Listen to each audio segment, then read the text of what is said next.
to know about the field of public relations. This is just a broad overview of what it is, what's involved in it, how it works, and some tools to kind of get you into the field and get you familiar with how this discipline works. So, what is public relations? Forget the academic definition. What do you think it is? What's involved in it? Okay, Nick. It's like how a company interacts with the public. Okay. All right. I'll agree with that. I'll go along with that. I think there's certainly a little bit more to it, but that's a big part of it. Tell me your name. Kind of like your, sorry with my voice, like your image as like a company and like how people kind of see you. Sure, yeah. Your image, your reputation. Go ahead. Tell me your name. Literally what you just said, reputation. Okay.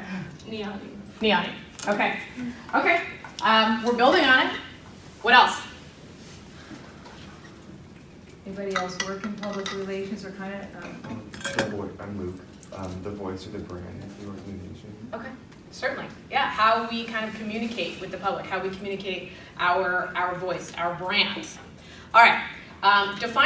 First thing I want to say, defining public relations is like defining communications or defining sociology. It depends what school of thought you are in and what scholar you are reading. So if you Google what is public relations, you're not likely to find this definition verbatim. You're going to find numerous different definitions. A general working definition that I like to use in the majority of my classes stemmed from this definition by the Public Relations Student Society of America. Public relations is the professional creation and maintenance of a favorable public image, I think someone over here said image or reputation, toward a company, organization, or person using multiple free methods of communications. Public relations, not that advertising and marketing, not that it doesn't require creativity and strategic thinking, because it certainly does, but it requires creativity and strategic thinking without the use of monetary funds.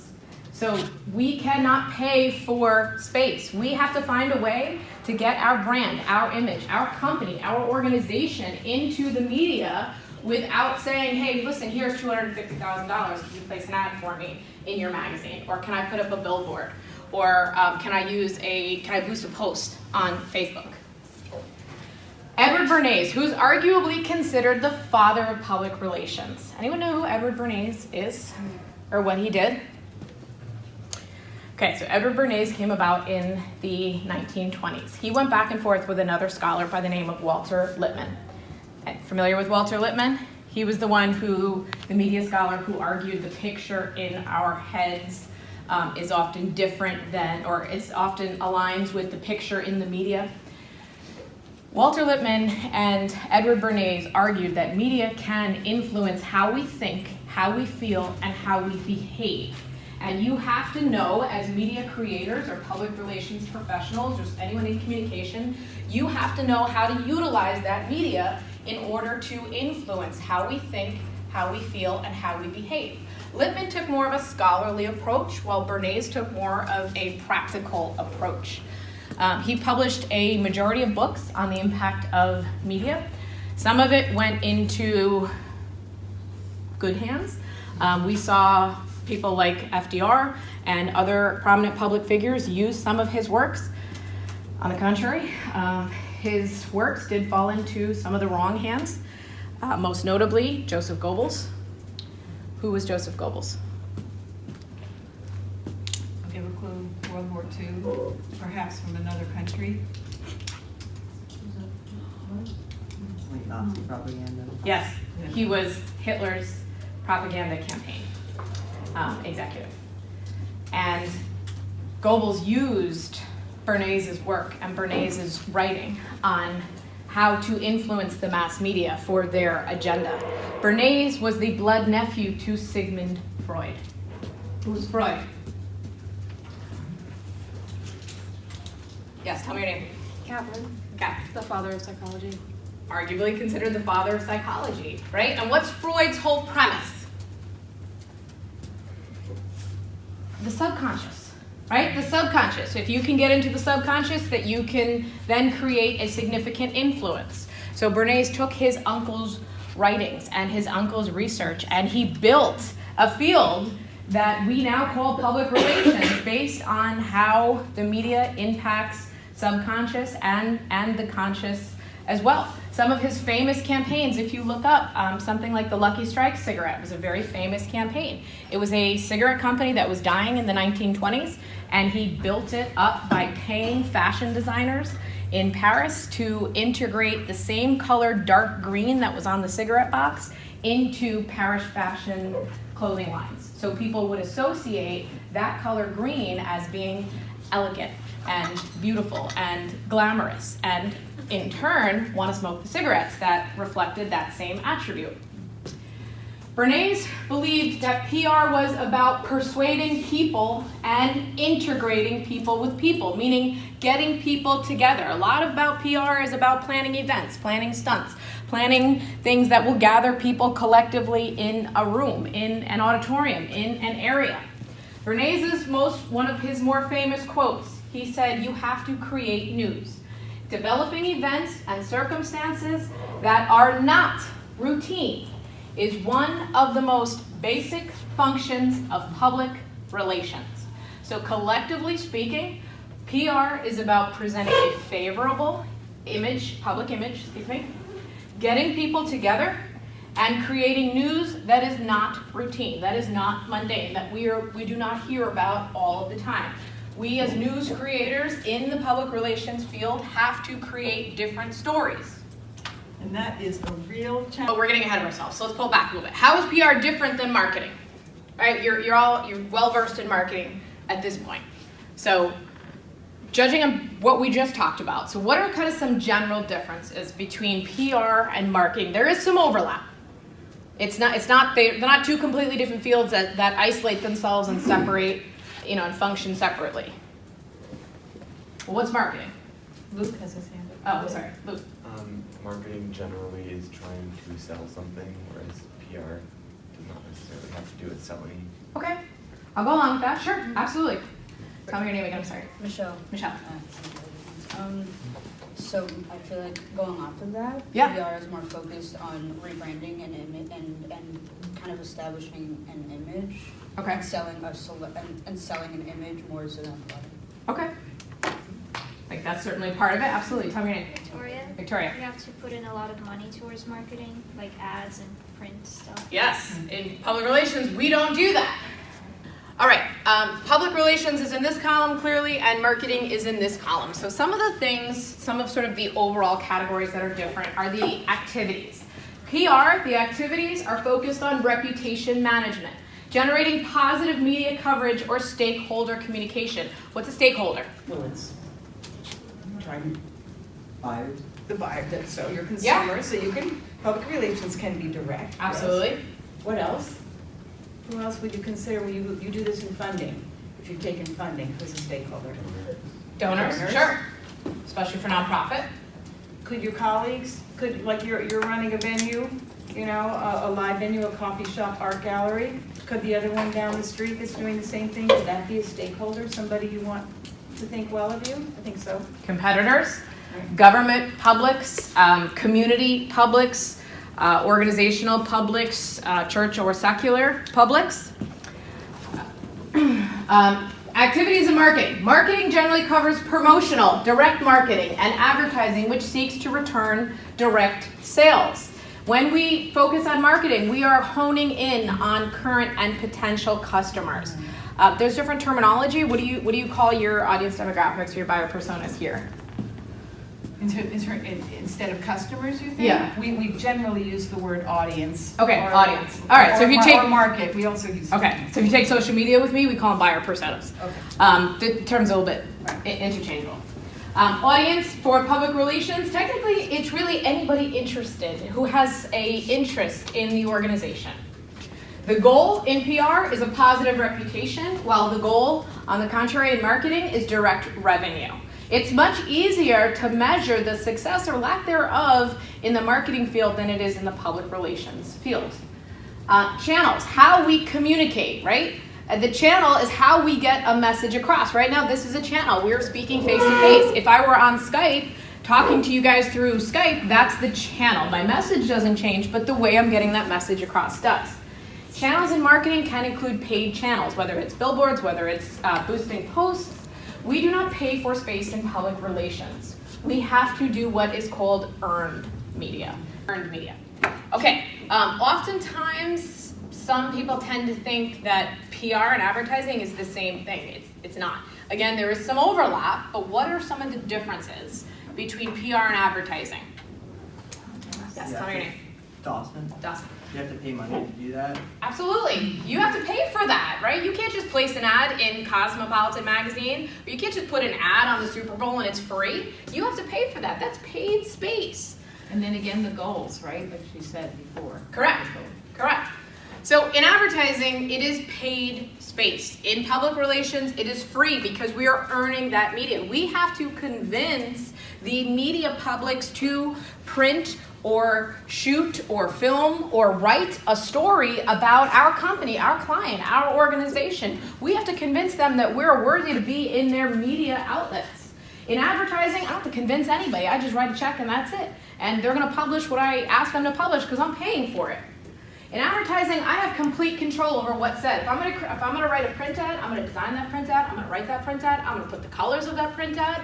In public relations, I'm gonna present a possible idea to a journalist or a media outlet for a potential story. But I have no control over what they're going to say over me or my company or my organization or my client that I am representing. Advertising typically has a longer shelf life because it's outlined in your contract. You are paying for that billboard to be up there for 2 weeks. You're paying for a commercial to air for 2 weeks or whatever the length of time is, depending on the contract. In public relations, there is no such contract. It typically has a much shorter shelf life. In advertising, you are guaranteed placement, assuming that you sign a contract with them and they feel that your product fits their audience demographics and they have space for you. You are guaranteed placement because you're paying for it. In public relations, you are not. Advertising, like we were talking about earlier, the goals. Advertising focuses on sales and profits, while public relations focuses on the perception of the company, the perception of the client or the organization. It's a general overview, so we're not focusing on anything in particular, but just to give you kind of a brief rundown of what some PR professionals might do. Some of them focus a lot on research, which is no surprise because they do that in marketing. Determining attitudes, behaviors of the public to generate an understanding or how to influence them. We can do that through various ways. We can do that through surveys. We can do that through focus groups. We can do that through qualitative research, quantitative research. Oftentimes, a primary area of focus in PR is media training. So they will sit with their client, or they'll sit with the executives or the CEOs of the organization, and they will teach them what to say, how to say it, what to wear, how to walk, how to talk, what not to say. And it is training that is very involved. It's not just, okay, read a pamphlet and here we go, we're gonna throw you on the news, or we're gonna put you on Good Morning America and you can go and talk about our latest ventures. That takes time to train people. And it's not just to train people about the organization, it's to train them what to say in the event of a crisis. So crisis communication is addressing problems or issues that threatens the actual person, company, or their reputation. So we see crises all the time, right? Toyota, that was a major crisis. When, you remember in 2009 when the brakes, they had brake problems and the gas pedal sunk to the floor? Domino's, 2010. You remember when a couple workers at Domino's filmed themselves doing what we'll call disgusting things to the food, like putting it down their pants and then put it on YouTube? That's a crisis, okay? Because that threatens the reputation of the organization, okay? If we look at it in the entertainment industry perspective, do we remember when this story broke? So Miley Cyrus was kind of the Disney pop princess, had a very younger audience demographic, a very kind of squeaky clean image. She was photographed, and this is, mind you, kind of before California really legalized recreational uses of marijuana. She was filmed smoking a bong, which as a Disney princess, you know, kind of a Disney star, someone that markets to 9, 10, 11-year-olds, that was a crisis for Disney, and their crisis PR professionals had to step in. Do you remember what they tried to say it was? They tried to say it was like a natural herb. I don't remember the name of it, salvia or something.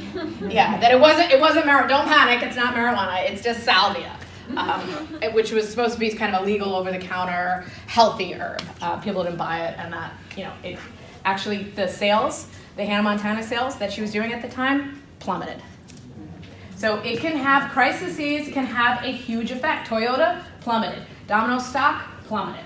Crises are huge problems in the PR fields, and often PR professionals are brought in to handle those. Social media management, controlling what is said and shared on social media and which platforms are utilized for which messages. If you ever take social media with me, we talk about some of the differences, right? What we say on Facebook is very different than what we say on Twitter. It's very different than what we say on LinkedIn. And understanding how to use those, when to use them. There are optimal posting days and times. There is optimal content that performs better depending on the platform. Often PR professionals will come in and they'll outline a social media strategy. So a perfect place to ask you, since I just mentioned about the earned in social media, and that's also Yep. an area of expertise. Do you consider generally social media as a PR form, or it can do either, depending on how it's used? Like, because to me, like, I've been struggling with that, and a lot of people who grew up with different, Right. before social media. Do you see it as a PR, or only in that? I see it as more kind of under the communications discipline. Yeah. I do, again, but if you look at all of the different fields within the communications discipline, Yeah. PR, marketing, advertising, social media, there is overlap on all of them. Everything, right. So it's just a tool. Correct. And in this case, you're really talking about when we just message in general versus like come on down to the show. Right, But right. in this specific- Or problems. So do you remember when Rita Ora was about to drop her album and she put on Twitter, as long as if I get 100,000 retweets by Monday, she posted on Friday, then I'll drop my new album. And come Monday morning, she only had 2,000 retweets. And they brought in a PR professional and they tried to say, oh, Rita Ora's account was hacked. And she didn't do it. She didn't really say that. So that's kind of an example of how social media can sort of go awry in the entertainment industry, and then these PR professionals try to come in and fix it. But another area of public relations, corporate social responsibility, and this lends itself to other areas outside of PR too. But by definition, focuses on improving the company or person's reputation in terms of ethics, environmental responsibility, and charity work.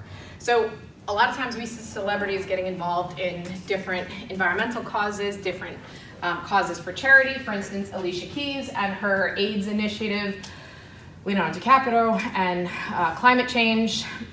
Not to say, I'm not saying by any means, oh, they're just doing it for the publicity or they're just doing it to make themselves look good. I'm not saying that they don't care about it. They may very well care about it. However, it still looks good for their overall image. And it's the same thing with major corporations too, right? Home Depot donates mosquito nets to various countries in Africa to help kind of eliminate malaria threats to children. And that's not to say that Home Depot doesn't care about it. I'm sure they most likely do. But it also looks good in their public image. And part of public relations is helping to present a favorable image. When we get involved in charity and environmental causes, it helps those causes, but it also reflects good on the company helping. Publicity. So by definition, the creation of relationships with media personnel who provide information to their audiences in the form of reviews, interviews, or stories. So it's not enough to say, hey, I'm about to drop a new album, or we're about to open a new Petco store on the west side. We have to present that in the form of an interview, in the form of a story, in the form of a review, because it's not enough. We have to create news that is not routine. Who said that? Edward Bernays. Right? If we just say, hey, we're opening an organic pet store, or we are all getting together and we are filming a short movie, that is not enough. That is not original. We need to create news that is not routine.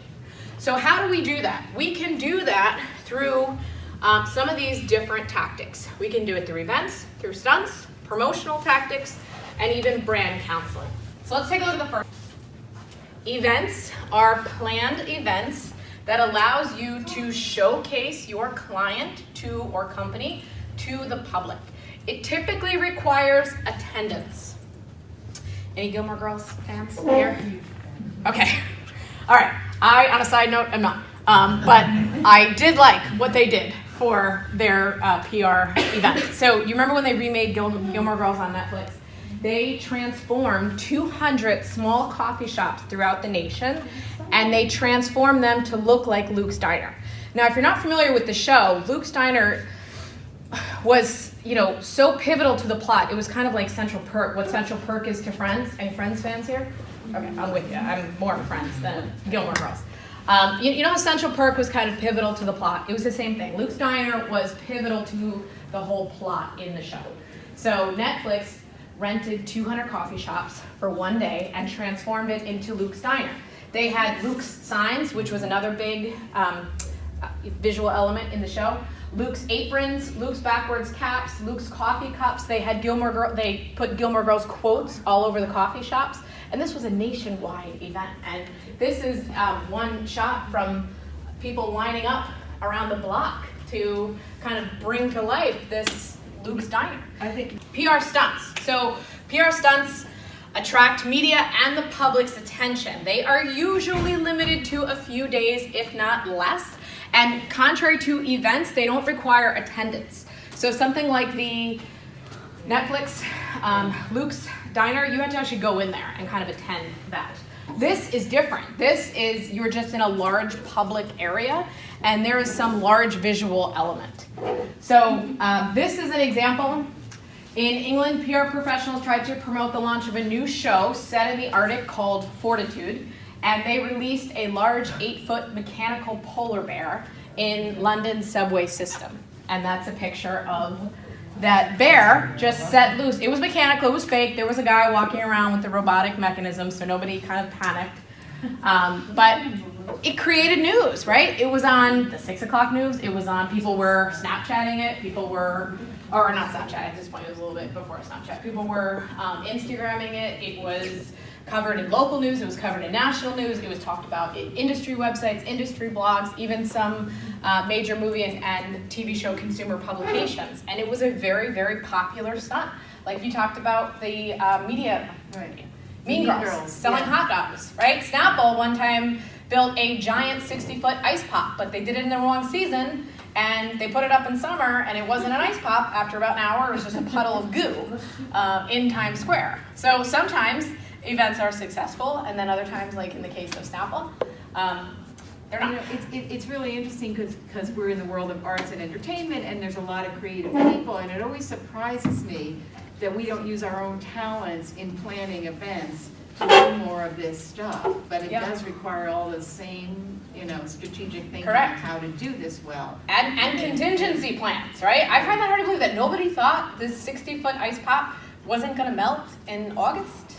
I just, why that was never thought of, I don't know. Okay, promotional tactics. So, techniques used to entice customers to purchase a product, particularly new products, and they're usually for a limited period of time. So, anyone read this book?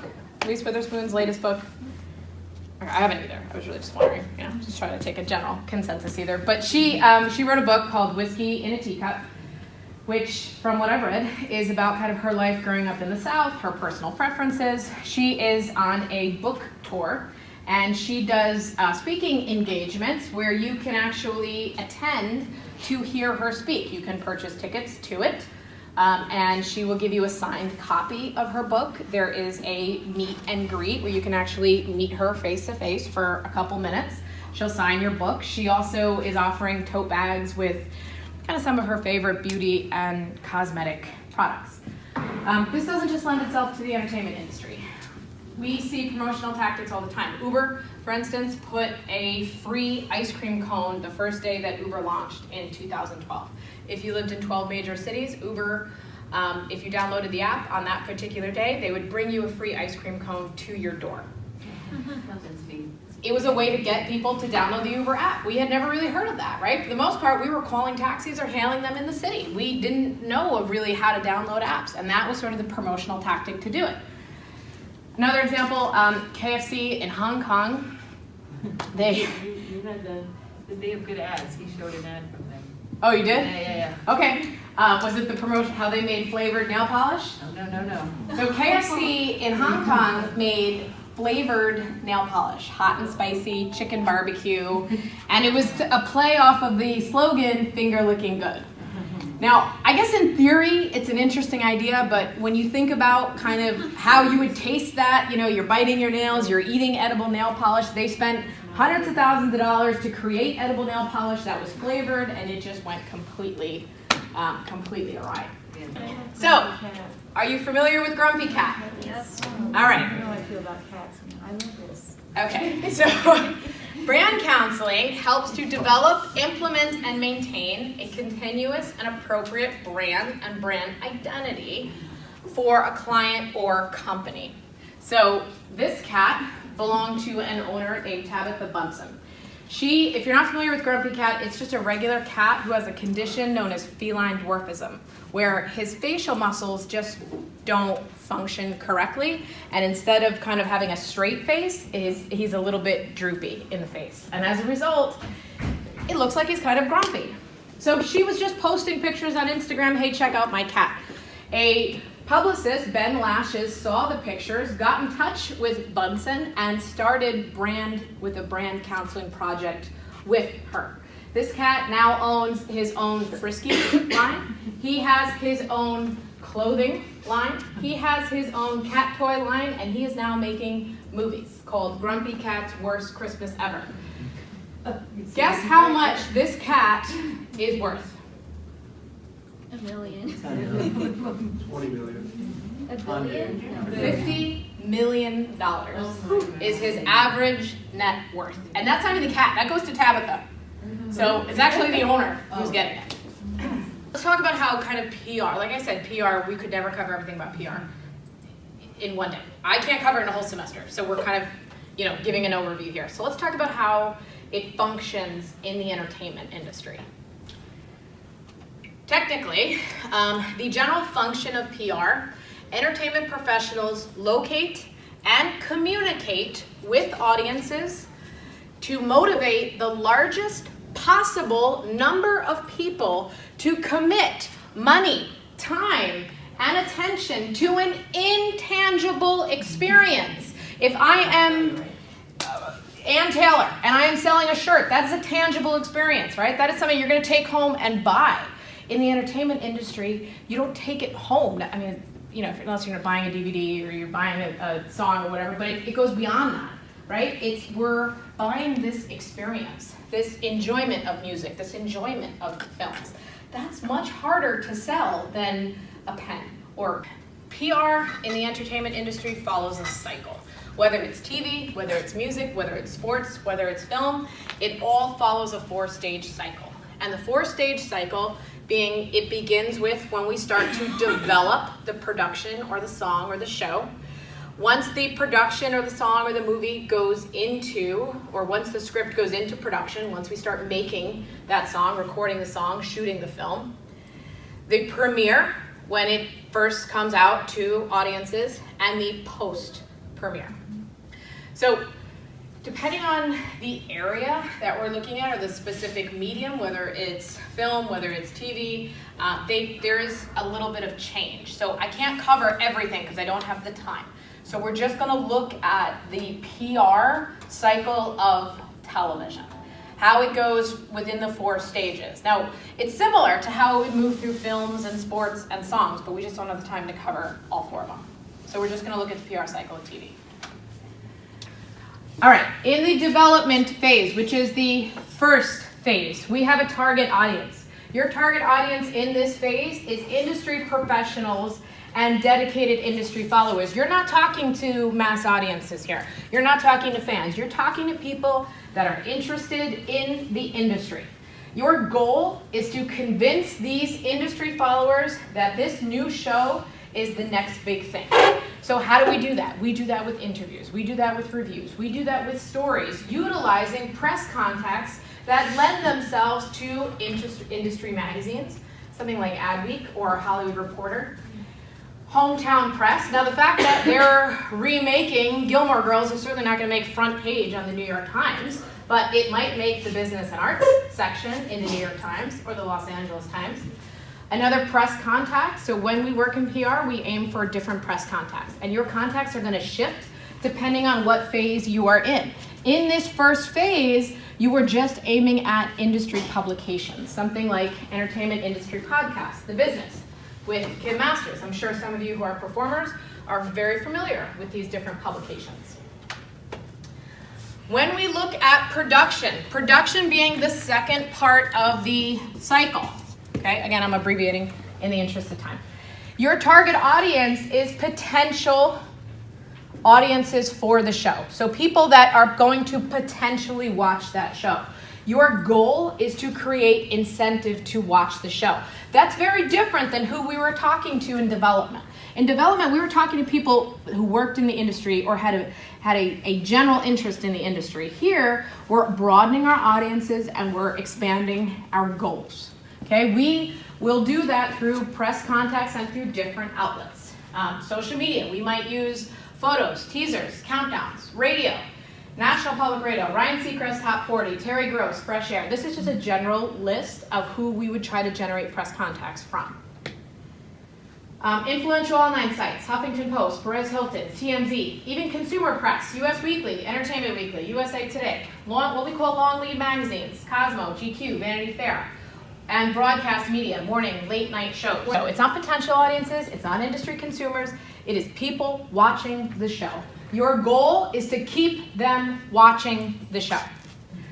A lot of times we can do that with live interaction with social media. So, you familiar with the show Scorpion? Okay, when Scorpion first premiered, they put the show's cast in a high-class lounge, and they were live tweeting with fans of the show and people watching the show. In addition to the live tweets, they were also live on the commercial breaks, showing, filming. We were using 2 channels here to get that message across, right? They were talking to us on Twitter, but they were also showing it to us during the commercial breaks. There were it was a live feed of them hanging out and having food and drinks and enjoying themselves and communicating with the audience. Okay, in the post-premiere, which is the final phase in the life cycle, your target audience is old and new viewers and industry professionals. So this is when our audience grows significantly. The PR goal is to keep people talking about the cast and the show. So we do that a lot with award shows. That's not to say those are not prestigious, that's not to say they're not fun to watch, but from a PR perspective, they are a PR professional's dream. And they are timed perfectly, right? American Music Awards timed in November so they can get out for the holiday sales. February Grammy Awards, Oscars, so they can sell tickets, summer concert tickets, festivals. Everything is timed and everything is done on purpose. Nothing is really coincidence. It's done with a marketing PR perspective in mind. Also, we will see media about award shows. So I know it's a little bit pixelated, so it's hard to see, but this is an article covering her recent Emmy. Tools for PR professionals. So we talked about kind of how we get some interesting stories, how we can pull together through events, through stunts, through brand counseling, through the PR life cycle, and we looked at some examples with Hurley talking about her new bikini line and the Royals. So we talked about the content that we need to generate in order to get PR. But how do we do that from a practical approach? How do we go from, I'm the PR executive on Gilmore Girls and I need a clip in TMZ, or I need to go on the Good Morning America to talk about my new single I'm about to drop. How do you get to that point from the desk to the show or from the desk to a magazine? There are a number of different tools that we could use. When I say a number, I'm not kidding, I mean a large number. Because I don't have the time with you, we're only talking about 3 of them. So media terms are interchangeable. We could use media alerts or we could use press releases. So we're going to talk about all 3 of these.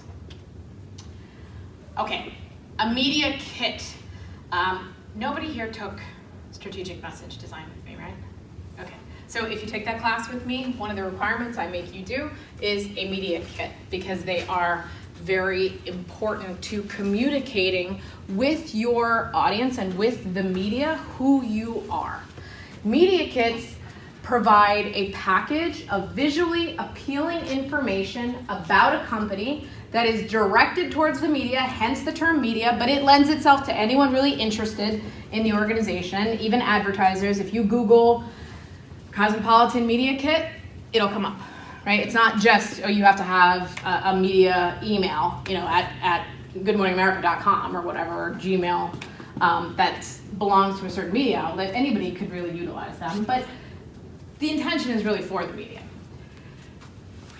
Media kits usually contain a company or client overview, who they are, what they're all about, their mission statement, their media coverage. So what other media have they received? Ultimately, people don't remember every single clip and every single show that Beyonce was on and every time she was featured in every single magazine. At the end of the day, it's about being able to say, she was on Good Morning America 3 months ago. She was on The View last week. She did the Vogue cover, right? And if we pull it out of entertainment industry and we put it into a for-profit organization or a nonprofit, it's about being able to say, as featured on the Today Show, as featured on Jimmy Kimmel Live, or whatever. People are not going to remember the whole consensus of your media coverage.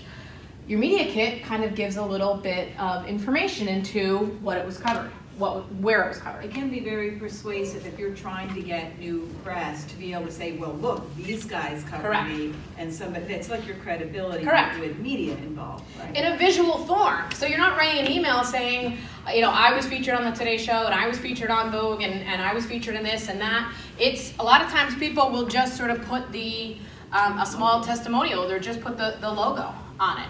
It is not meant to be verbose, meaning wordy. It is supposed to be less linguistic. It is supposed to rely less on language and more on a visual component. So the more images you could use to tell that story in the media kit, the better. Media kits always perform better when they have less language. They also include company facts and analytics, such as social media analytics, how many followers. But look, it doesn't say, oh, I have 3 million followers on Instagram, I have 50,000 followers on Twitter. It's just the logo and 50K, right? Remove language if you can. It needs to be legible and it needs to be understandable. It shouldn't be, it's not supposed to be written in all pictures, but if we could limit the language, they do better. Particularly EPKs, or electronic press kits, do better. It can also have a link to different press releases. It often has bios, staff bios, who you are, your history, where you came from, what you value, or reviews or testimonials. So this is an example of kind of a media kit by a influencer. We can see her past partnerships, her services offered, and her following. We do have some pictures. We do want to make it as visual as possible. This is by an artist. Again, we have company facts, which are here. We have a bio, another important aspect that's outlined in a media kit. Here, this was one of the ones that you actually had emailed me that I kind of just cut and pasted the image out of. I was thinking of Jake. Okay. He's resting. So we have upcoming shows, even music clips that are available, artist information, and again, bios, photos. So the more visual that you could make this media kit. Now, sometimes we do put them online, particularly magazines, because advertisers want the information. But we can also make hard copies of media kits, pass them out at shows. We could hand deliver them or mail them if it's as long as they request unsolicited mail or accept unsolicited mail. It becomes a way of communicating information about your company without having to write a really boring 5-paragraph email, right? If somebody asks you, oh, I'm interested in you possibly being an influencer for us, can you tell me about yourself? I can just send them a media kit. I don't have to write a 5-paragraph email that's all language that says the same thing over and over. Media alerts. So this is an example of a media alert by a performing arts center. I don't love this media alert, but it kind of does set up the basics of it. And I'll tell you why I don't love it in a second. Media alerts are designed to alert the press to an event. So it serves as an invitation. Rather than calling up TMZ and saying, hey, listen, I'm having an event and we're gonna sing at this, place and we're gonna do a couple songs and we would like you to come, you can send out a media alert. They typically include who, what, where, when, why, your contact information, so what, when, where, contact information, and the reason why I don't like this, because it doesn't have a boilerplate. What's a boilerplate? Anybody take any Tell me your name. contract class or law? Have you heard that term? Dawson, is it something that encourages immediate action? So that's a CTA, what we call a call to action. But that goes into a boilerplate. So a boilerplate is like an about us section, right? So what they really should have here is about FM Kirby Center Performing Arts right here, highlighted in black, and then a paragraph over about who they are, a little bit about their history, a little bit about their overall function. We'll look at some examples of boilerplates when we get to press releases. But CT, what we call in PR CTAs, call to action, we typically want to integrate those into the boilerplate, such as follow me on Instagram or send me an email. Press releases. So what is a press release? Who's seen one, who's done one, who's received one? What's a press release? You guys are sick. This is a super smart. Like it's basically like a news post based off of an event that's going to be happening for like a release of something or a tour. It's like something that's specifically happening for an artist, and it's just telling you about that one thing. Correct. It's not based on a news post. The intention is to get you the news post on it, but that's exactly what it's for. You're correct. By definition, a press release is really just a letter. Could be electronic, could be hard copy, that's sent out to journalists and media outlets, about something noteworthy within your company or with your client. It could be if you are a makeup line and you are now launching a new eyeshadow palette. It could be if you are a singer and you are about to drop a new album. We could issue a press release.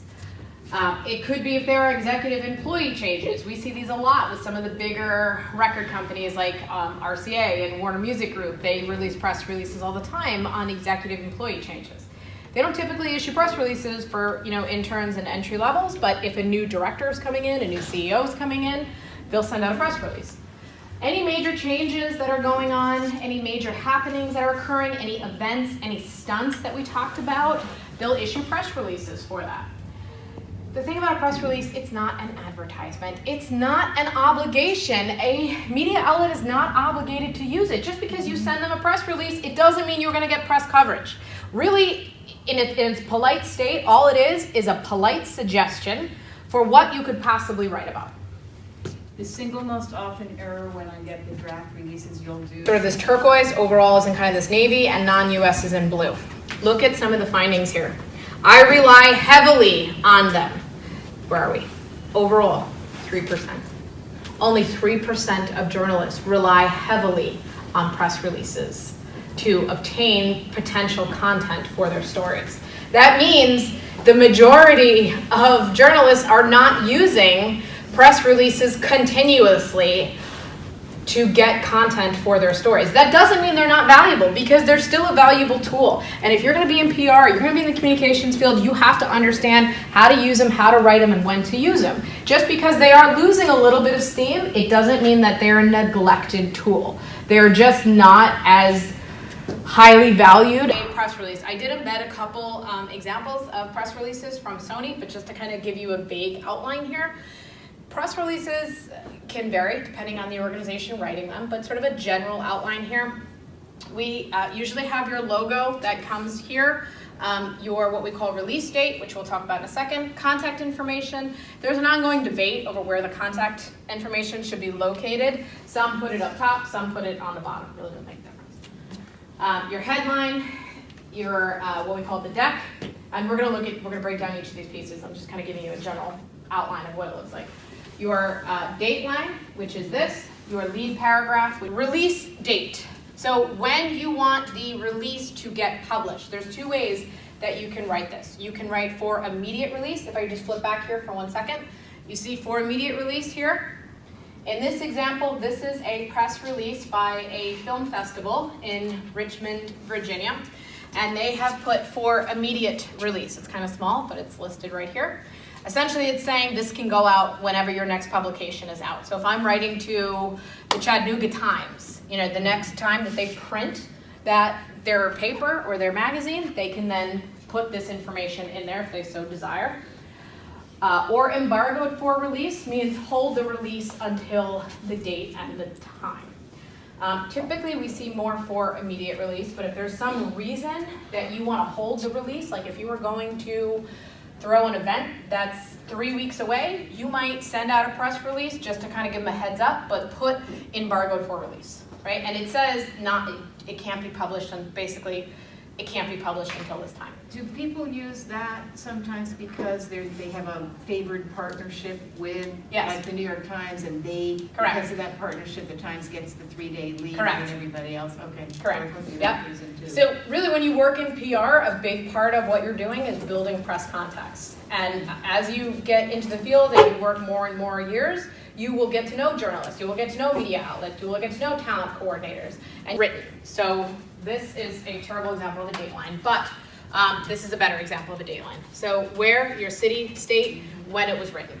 And it's usually right before the lead. It's typically in bold too, as well. It's another mistake that I get all the time. People will put the date of an event they're talking about, but the date line is when Correct. it's going out, and often that's about a month in advance. Correct. Say, as a general rule, it should be a month.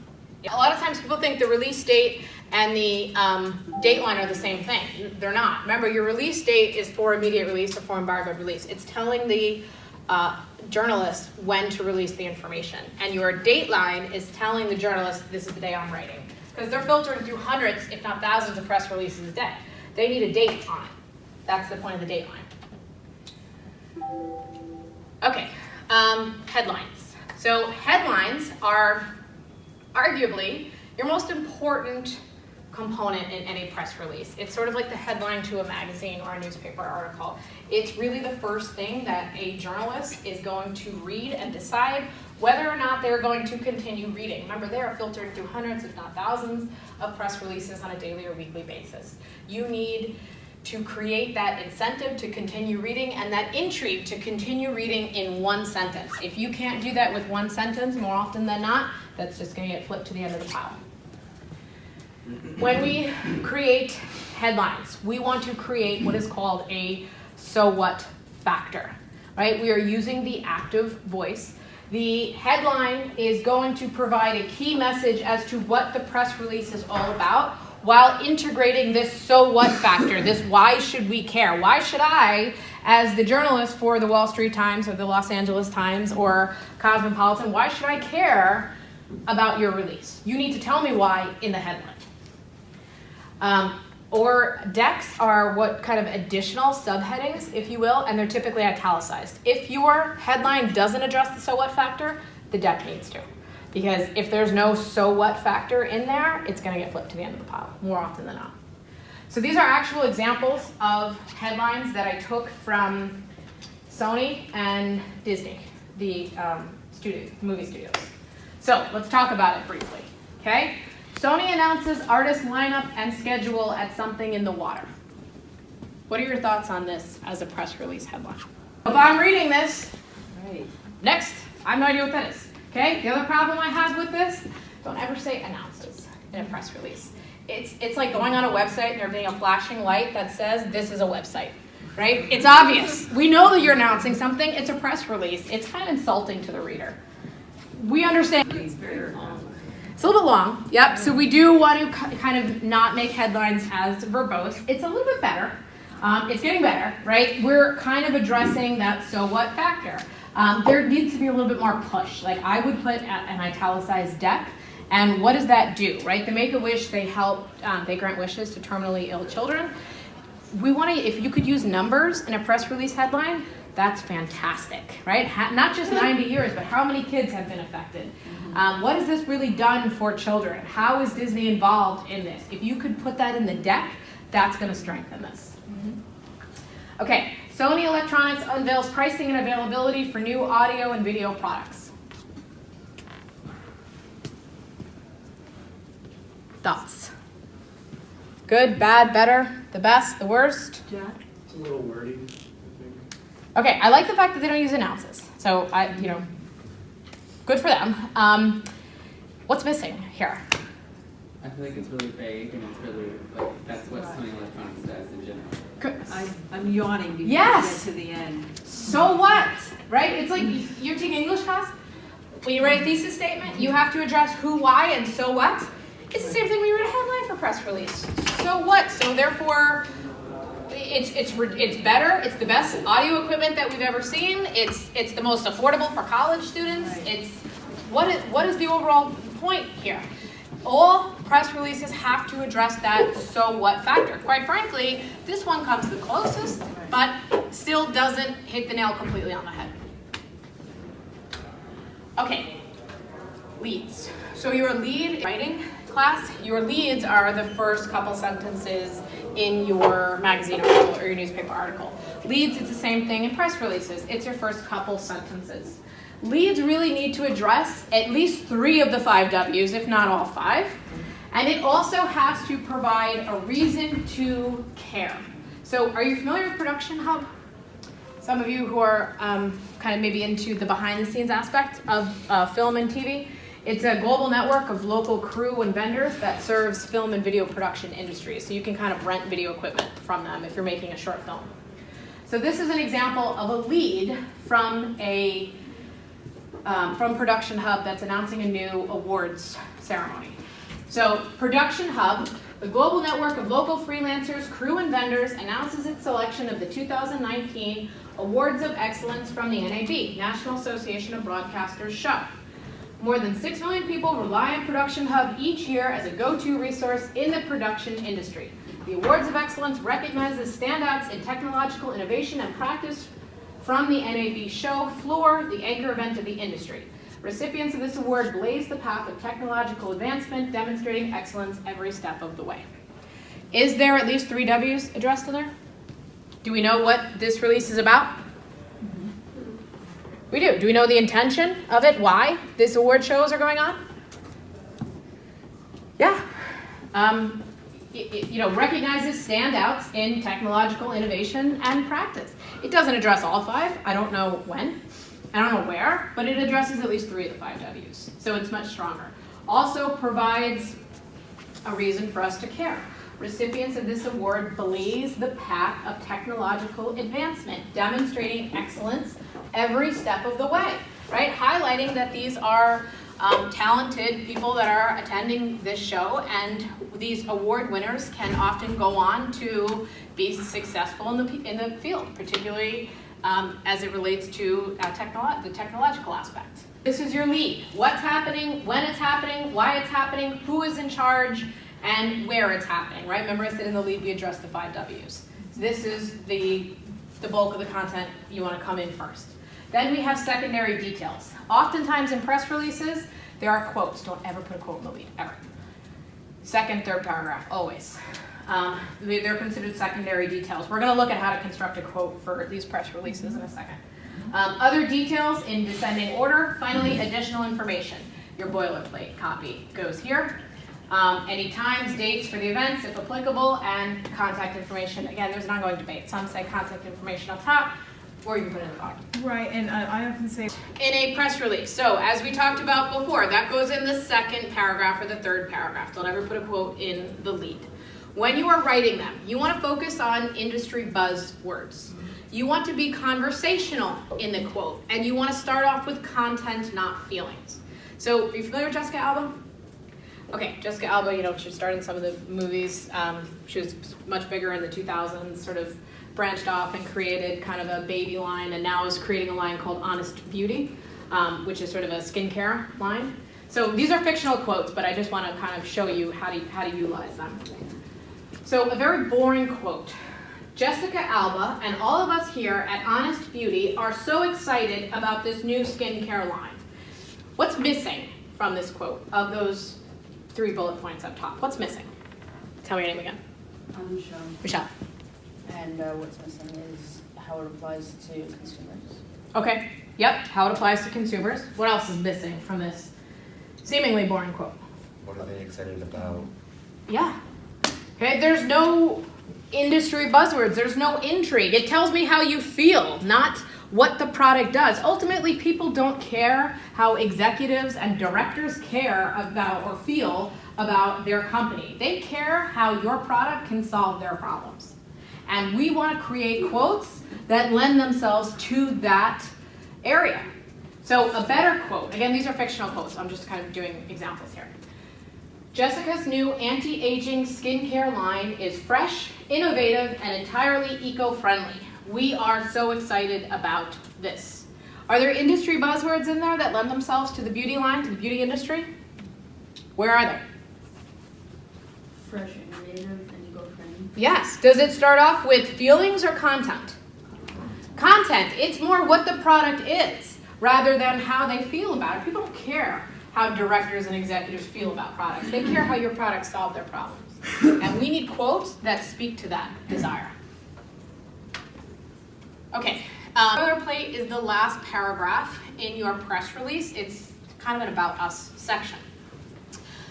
Basically, it gives sort of a history, who you are, what you're all about, and oftentimes has what we call in the industry CTAs, or calls to action. So this is, and they're standard across every press release. So if you write a press release in January and you write another one in March and another one in August, you use the same boilerplate. You use the same boilerplate for media alerts, and you could even use them for media kits, but you want to really reserve them for media alerts and press releases. So this is Pixar Animation's boilerplate that I pulled off of one of their press releases. Pixar Animation Studio is a wholly owned subsidiary, Walt Disney Company, Academy Award-winning film studio, world-renowned technical, creative, production capabilities in the art of computer animation, creator of some of the most successful, beloved animated films of all time. Goes on to list the films. This Northern California studio has won 30 American Academy Awards. Its films have grossed 8.7 billion. And Inside Out, Pixar's 15th feature, is currently in theaters. While it's a good boilerplate in terms of its history and its accolades, what's missing? Tell me your name. Nick. Contact information? Well, so the contact information would come separate, right? We don't put the contact information into the boilerplate. Maybe at the top. Yeah, it's a good guess. What else is missing? Your CTAs, calls to action. So this, I'm not going to read the whole thing because we don't have time. This is the boilerplate that I pulled off of a press release from Warner Music Group, which is a record label. A little long of a boilerplate. Okay, if I were their PR person, I might say let's condense a little bit. But okay, gives kind of a good insight to who it is, and the reason why I put it here because it has strong CTAs, right? Telling you to follow them on the site, telling you to other financial information, material information, where you could go to find it, and to sign up for email alerts. This has 3 CTAs. A little long for a boilerplate. Again, you want to condense, a little bit verbose here, but very strong CTAs. For the one you're going to do, and we'll workshop it a little bit on Thursday, so you understand that idea, at somewhere, whether it's at the bottom or even under your contact, you will have for more information, and that's really what this does. So where do I get more photo? I don't like the photo you sent me. I want a different kind of photo. So I'm going to look for that and more information about you that you didn't give me. Correct. And you raise a good point. You know, oftentimes, if we send out a press release and a journalist is interested, oftentimes they will contact you for more information. They will want quotes from your CEOs. They will want to talk to you. Particularly if it's for a large story. So while CTAs kind of provide general ways that they could find general information, they don't just look at a press release and say, okay, cool, I got a story, let me go and print it. Oftentimes they'll get in touch with you. Not always, but a majority of the time they will. And they want to know more about it, right? Remember, a press release is sort of a polite suggestion for what you could possibly write about.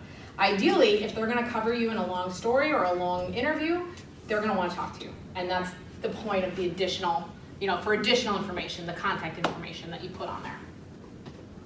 Okay, the last slide of today, the distribution tactics. So how do you actually get those press releases into the hands of journalists? There are 3 different ways that you can do that. Now, again, sometimes personally, as you work in the field more and more, you establish press contacts, you establish relationships. Part of working in PR is working with media personnel. So you will establish a list of contacts. Sometimes you can directly email them once you have an existing relationship. Other times people private, do you know the #1 site for journalists? Social media platform? Yes, Twitter, okay? Twitter is like a journalist's dream. And sometimes private messaging on Twitter or contacting them on Twitter. And instead of just saying, hey, here's a press release, right? We want to give them a reason to read it. We want to tell them how the content in our press release meets the audience that they write for, is similar stories to what they have been printing in the past. We don't just randomly send out press releases and blow a candle out and hope for the best. We want to tailor who we're sending that press release to. We need to give people a reason. We don't just blanket the field and say, let me just send out 1,000 press releases and see what happens. We are very specific in who we select, and oftentimes Twitter will help us with that selection process. You can also use wire services. Something like PR Newswire, Cision, which is like the be-all, end-all in the PR field. The majority of people use it. Business Wire. Those are electronic databases where they have contact databases. They'll help you construct a press release. They'll even send out an electronic press release for you, but they are expensive. Typical membership fee is around $700 per month. And in addition to the monthly membership fee, you're paying around $150 per press release. So the majority of smaller organizations and artists don't have the money to just send out 3,000 press releases when you're paying $150 a pop, plus a $700 monthly fee. I would think in any case, you would really want to know that you have news or a product that's going to be interesting, because even if you did pay that, just because it's out there, how many are going to pick it up? Correct. And that's why you do start local. Correct. Yeah. Sometimes startup companies will rely on these until they can build the existing relationships. Right. The third distribution tactic, you could use other wire services that are free. Something like PR.com or PRlog, they offer free distribution services, not nearly as significant as something like Cision will give you, but it will kind of give you a few contacts. They don't help you write the press releases. It is, free for the first couple of times, and then there's kind of a membership fee involved. Some of the smaller organizations, the smaller artists tend to rely on this. Or they'll go with, distribution tactic 1. Maria said start local. What are some strategies to start local public relations? And I'm going to be asking you guys that. And so let's hear her answer, but a big word starting with R is very important, right? Research. Yeah, absolutely. Right? Remember, sometimes we can do it with other things like what's called pitch letters, where we can pitch to smaller, something like Channel 11 News or New York One, Westchester Magazine, QVC. Also, getting if you're talking about like products, like makeup products, you're trying to start a makeup line, a fashion line, we can't ignore the value of samples, right? Free samples, gift baskets, started in 1950 with Estee Lauder, who was a jewelry company that was dying out, and she started sending free samples to media outlets and built the huge brand that is Estee Lauder today. So certainly sending those. There's websites that you can actually go to where you can pay membership fees, something like, I think it's Backstage Creations. You can send samples to wardrobe departments, to production assistants, to celebrity assistants. You could even send them to venues where celebrities might be performing, less likely to get into their hands. You're better off in kind of wardrobe departments if you're talking about tangible items, or even sending, a demo or a short film to them that way. And that's really amazing and helpful, because that's really cultivating and getting you in a really big place. For the sake of this, and again, where I mean starting local is simply, and it's hard when you're just 19, 20 years old, who covers news in your field? And you need to start there, because a lot of you guys aren't doing that yourself. So this exercise is, okay, I know Pitchfork, right? Right, that's one in the music business. What's in the theater? Some of you guys know it. Who covers news in the theater? Who sends out news? Playbill. And I'm going to show you this aggregator site called Broadway World, which actually does a lot of stuff. It started with Broadway, and it's a great place to borrow and steal other people's press release ideas, because basically